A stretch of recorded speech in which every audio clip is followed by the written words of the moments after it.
ವಿಷಪೂರಿತ ತಪ್ಪಲನ್ನ ಸೇವಿಸಿ ಸಾವಿಗೀಡಾದ ಘಟನೆ ಬಾಗಲಕೋಟೆ ಜಿಲ್ಲೆಯ ಬೀಳಗಿ ತಾಲೂಕಿನ ಸೂನ್ನ ಗ್ರಾಮದಲ್ಲಿ ನಡೆದಿದೆ. ಇವು ತಾಲೂಕಿನ ಶ್ರೀ ಹುಸೇನ್ ಸಾಬ್ ಜೈನಾಪುರ್ ಇವರಿಗೆ ಸಂಬಂಧಪಟ್ಟ ಕುರಿಗಳು. ಇವರು ತಮ್ಮ ಬದುಕನ್ನ ಈ ಕುರಿಗಳ ಮೇಲೆ ಕಟ್ಟಿಕೊಂಡಿದ್ದರು. ಈಗ ಈ ಕುರಿಗಳ ಸಾವು ಇವರನ್ನು ಕಂಗಾಲು ಮಾಡಿದೆ. ಇದಕ್ಕೆ ಸಂಬಂಧಪಟ್ಟ ಅಧಿಕಾರಿಗಳು ಸ್ಥಳಕ್ಕೆ ಧಾವಿಸಿ ಪರಿಶೀಲನೆಯನ್ನ ಮುಂದುವರಿಸಿದ್ದಾರೆ. ನಮ್ಮ ರಾಜ್ಯ ಸರ್ಕಾರ ಇವರಿಗೆ ಸಹಾಯ ಹಸ್ತವನ್ನು ಚಾಚಬೇಕು ಎಂದು ನಮ್ಮ ಭೀಮವಾದ ವಾಹಿನಿಯ ಮುಖಾಂತರ ಕೇಳಿಕೊಳ್ಳುತ್ತೇವೆ. ಭೀಮವಾದ ನ್ಯೂಸ್, ಬಾಗಲಕೋಟೆ. 2 ದಿನದಾಗ ರಿಪೋರ್ಟ್ ರೆಡಿ ಮಾಡಿ.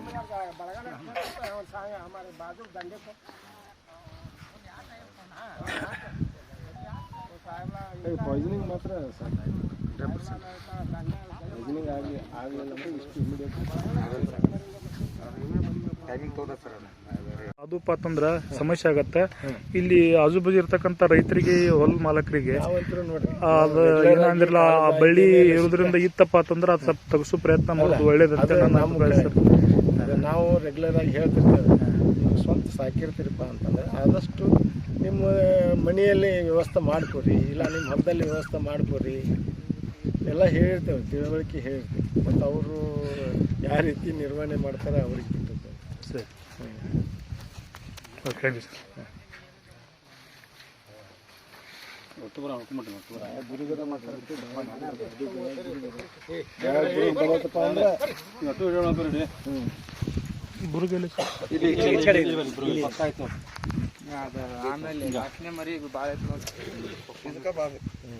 ಅದು ಪಾಯ್ಸನಿಂಗ್ ಆಗೈತೆ ಅಂತ 100% ರೀ.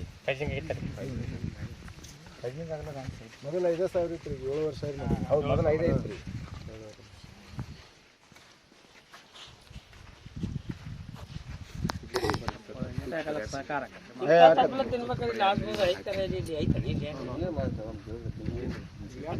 ಹೊಟ್ಟೆ ಬಾರಿಸ್ಬೇಕಾರೆ ಕಾರಣ ಏನದ?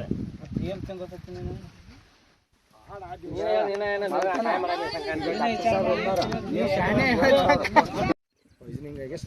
ಪಾಯ್ಸನಿಂಗ್ ಸತ್ತಿರ್ತದೆ ಕನ್ಫರ್ಮ್. ಹಂಗೇನು ಬೇರೆ ಐತಿ ಅಂದ್ರೆ 1-2 ಸಾಯ್ತಾವ. ಹಂಗೆ ಏಕಕಾಲಕ್ಕೆ 8ರಿಂದ 10 ಸಾಯ್ತಪ್ಪ ಅಂತಂದ್ರೆ ನಿಮ್ಮ ಪ್ರಕಾರ ಪಾಯ್ಸನಿಂಗ್. ಅದು ಬಳ್ಳಿ ಹೆಸರು ಏನು ಸರ್? ಅದು ಬಳ್ಳಿ ಅವ್ರಿಗೆ ಬಳ್ಳಿ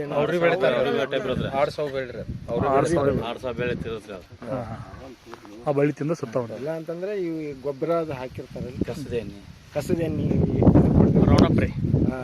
ರೌಂಡ್ ಅಪ್ ಕರ್ಕಿ ಎಣ್ಣೆ ಹೊಡೆದಿರ್ತಾರೆ. ಅದ್ರ ಕರ್ಕಿ ತಿಂದು ಅದನ್ನ ತಿಂದ್ರು ಡೆತ್. ಈಗ ಸರ್ ಇದಕ್ಕೆ ಇವರಿಗೆ ಇದ್ರ ಓನರ್ಗೆ ಪರಿಹಾರಕ್ಕಾಗಿ ನಾವೀಗ ಇವನ್ನ ನಮ್ಮ ಅನುಗ್ರಹ ಯೋಜನೆಯಲ್ಲಿ ಅವಕಾಶ ಇದೆ. ಆ ರೀತಿ ಅವರಿಗೆ ಒಂದು ಆಡಿಗೆ ಈಗ ಅಮೆಂಡ್ಮೆಂಟ್ ಆಗಿದೆ. ಗಣ ಸರ್ಕಾರ ಮಾಡಿದೆ, ಒಂದು ಆಡಿಗೆ 7,000 ಮಾಡಿದೆ. ಆ ರೀತಿ ನಾವೆಲ್ಲ PM ರಿಪೋರ್ಟ್ ಮಾಡಿ ನಾವು ಕುರಿ ಮತ್ತು ಉಣ್ಣೆ ಅಭಿವೃದ್ಧಿ ನಿಗಮ ಕಳಿಸ್ತೇವೆ. ಈಗ ಅದು ಏನದ ಅವ್ರ ಅಕೌಂಟಿಗೆ DBT ಮುಖಾಂತರ. ಎಷ್ಟು ದಿನದಾಗ ಇವ್ರಿಗೆ ಅನುದಾನ ಬಂದ್ಬಿಡ್ತದೆ? ಕನಿಷ್ಠ ನಾವು ಪ್ರೊಸೆಸ್ ಆಗೋದು ಒಂದಿಟ್ಟು ಲೇಟ್ ಆಕತ್ತೆ. 1 ತಿಂಗಳು ಹೋಗ್ಬೋದು, 2 ತಿಂಗಳು ಹೋಗ್ಬೋದು. ಒಟ್ಟು ಪಕ್ಕಾ ಬರ್ತದೆ. 100% ಬರ್ತದೆ.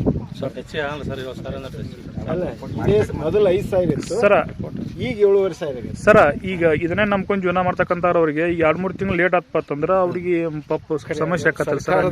ನಾವು ಕೆಲಸ ಮಾಡೋರು ಸರ್ಕಾರದ ಇದನ್ನ ಹೇಳ್ಬೇಕಲ್ಲ, ಅದನ್ನ ಬಿಟ್ಟು ನಾವು ಬೇರೆ ಏನು ಸರ್ಕಾರ ಗಾಡಿನದೊಳಗೆ ಅದೇನು ರೂಲ್ ಸರ್ವಿಸ್ ತಗೊಳ್ಳೋ ಮುಖಾಂತರ ನೀವು ಕೆಲಸ ಮಾಡೋದು. ಸರಿ ಸರ್, ಆದಷ್ಟು ಪಾಪ ಅವ್ರಿಗೆ ನೊಂದು ನಾವು ಈಗ ಅವರು ಶಾಸಕರಿಗೆ ತಿಳಿಸಿದ್ದಾರೆ. ನಾವು ನಮ್ಮ ಮೇಲಾಧಿಕಾರಿಗಳಿಗೆ ಮತ್ತೊಮ್ಮೆ ಮನವಿ ಮಾಡ್ಕೊತೇವೆ.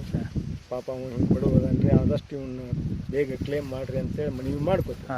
ಯಾಕಂದ್ರೆ ನಾವು 100% ಇವಾಗ ಕೊಡಿಸ್ತೇವೆ, ಅವಾಗ ಕೊಡ್ತೀವಿ. ಇಡೀ ಸರ್ ಗ್ರಾಮ ಹೇಳ್ತೈತ್ರಿ ಪಾಪ ಮನುಷ್ಯ ಇದ್ರ ಮ್ಯಾಗ ಒಂದು ಅವಲಂಬಿಯಾಗಿ ಜೀವನ ಮಾಡ್ತಿದ್ದಪ್ಪ ಅಂತೇಳಿ. ಅದಕ್ಕೆ ಅವ್ಗೆ ಸ್ವಲ್ಪ ಪರಿಹಾರ ಹೇಳ್ತಾರೆ ಸರ್.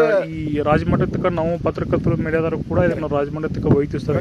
ತಾವು ಕೂಡ ತಮ್ಮ ಸರ್ಕಾರದಿಂದ ಬರ್ತಕ್ಕಂಥ ಸವಲತ್ತುಗಳನ್ನ ಏನದಾವ ಸರ್, ಅವು ಆದಷ್ಟು ಹೆಚ್ಚಿಗೆ ಒತ್ತು ಕೊಟ್ಟು ಅವ್ರಿಗೆ ಸರ್ಕಾರ ಮಾಡ್ರಿ ಅಂತ ಹೇಳಿ.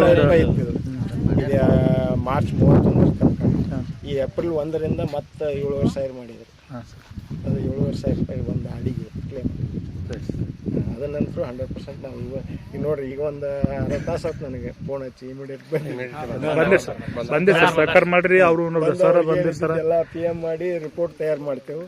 ರಿಪೋರ್ಟ್ ತಯಾರು ಮಾಡಿ 2 ದಿನದಲ್ಲಿ ಕಳಿಸ್ತೀವಿ. ಸರಿ ಸರ್.